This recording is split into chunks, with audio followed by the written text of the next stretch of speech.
these are the three biggest and most common mistakes I see people make when recalling their dog. So the first mistake I see people make is removing this thing too soon, the long line, okay?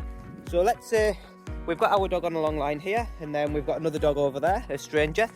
And dogs value everything, okay? So let's put it in monetary terms. So let's say I'm worth £5 to the dog. Let's say that dog over there is worth £10. So if we approach this dog, my dog is likely to go and approach that dog because it's worth more than I am. So if we don't have a line on our dog, we can't hold them accountable.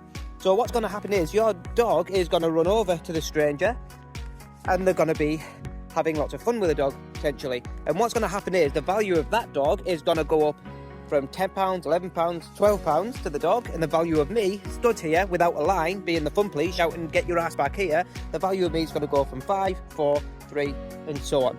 Okay, so you need a line to hold your dog accountable. Don't remove it until you've proofed it amongst high distractions and until you've built your value up. Second mistake I see people make with a recall is repeating themselves, so repeating their recall cue.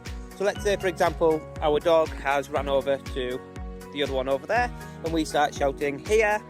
The dog says no, and we just continue, here, here, here, here.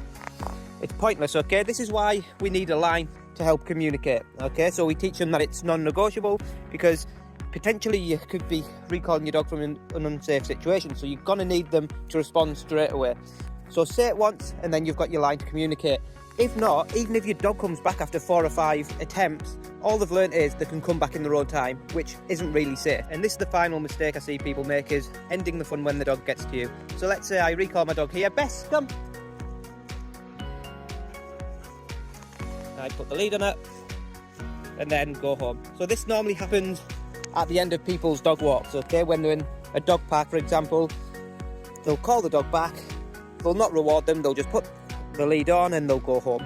So this signifies the end of the fun for the dog. And next time, especially when you get to that stage of the walk, you recall your dog, they're not going to be as motivated to come back to you, because they understand, okay, when I come back, the lead goes on, the freedom ends, and I get walked home. And that's it. That's what not to do with the recall. If you'd like me to leave a video on what to do, feel free to drop me a comment and give us a follow, and I'll make a video on it.